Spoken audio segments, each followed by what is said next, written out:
یہ اللہ کا خوف پیدا کیسے ہوتا ہے؟ ان میں سے ایک بڑا اہم جو عوامل میں سے ایک عمل یہ ہے، اور ایک سوچ اور فکر کی ڈائریکشن یہ ہے کہ انسان اس دنیا کی حقیقت کے بارے میں ذرا غور کرے اور اس دنیا کی حیثیت کو ذرا سمجھے۔ رسول اللہ صلی اللہ علیہ وسلم کی نظر میں اس دنیا کی حقیقت اور حیثیت کیا ہے؟ ایک دن سو کے اٹھے ہیں، چہرے کے اوپر چٹائی کا نشان ہے، صحابہ بے چین ہو گئے کہ یہ والی بطحاں ہیں، یہ تاجدار مدینہ ہیں، یہ رسول اللہ صلی اللہ علیہ وسلم ہیں۔ وہ کیسر و کسرا تو اپنے محملی تکیوں کے اوپر ریشم کے بستروں کے اوپر سوتے ہیں، یہ ہمارا رسول اور پیغمبر سوتا تو چہرے کے اوپر چٹائی کے نشان لگ جاتے ہیں، بے چین ہو گئے۔ اللہ کے رسول، آپ کو کوئی نرم بچھونا اور نرم بستر نہ دے دیا جائے؟ تو رسول اللہ صلی اللہ علیہ وسلم نے کہا، تم نے کیا سمجھا؟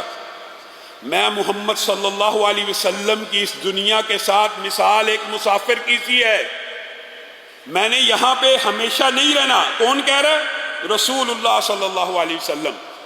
یہ جو آرزوؤں کے تم محلات سجاتے ہو، بلڈنگیں بناتے ہو، میں محمد صلی اللہ علیہ وسلم کی مثال اس مسافر جیسی ہے جو کسی سفر کے اندر کچھ دیر کے لیے کسی سایہ دار درخت کے نیچے رک جاتا ہے، اس درخت کے نیچے اپنے گھروں کو قائم نہیں کرتا، آرزوؤں کے محلات کو تعمیر نہیں کرتا۔ میں نے اور آپ نے رسول اللہ صلی اللہ علیہ وسلم کی زہد، اس تقوی والی زندگی سے کچھ بھی نہیں سیکھا۔ رسول اللہ صلی اللہ علیہ وسلم کے بارے میں صحیح حدیث میں آتا ہے کہ ایک مرتبہ آپ کے پاس مہمان آیا اور رسول اللہ صلی اللہ علیہ وسلم نے اپنے ایک گھر میں کہا مہمان کی مہمانداری کے لیے کوئی چیز بھیجی جائے۔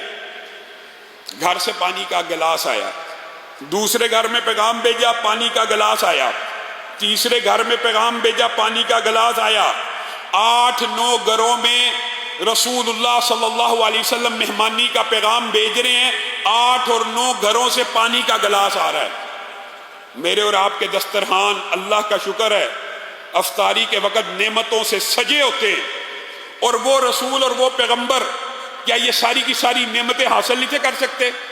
رسول اللہ صلی اللہ علیہ وسلم نے غربت کو اختیار کیا ہے، ورنہ رسول اللہ چاہتے تو دنیا کی ہر نعمت ان کے سامنے پیش کر دی جاتی۔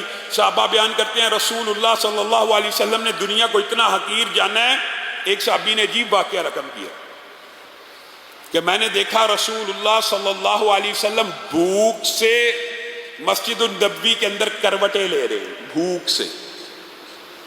اور رسول اللہ صلی اللہ علیہ وسلم کے بارے میں ایک صحابی نے اور عجیب نقشہ کھینچا، کہا رسول اللہ صلی اللہ علیہ وسلم کو میں نے دیکھا اور میں ان کے پاس گیا اور میں نے کہا اللہ کے رسول میں بھوک سے ہوں۔ کہا کتنی بھوک سے ہو؟ کہا اپنے کرتے کو اٹھایا، میں نے ایک پتھر باندھا ہوا تھا۔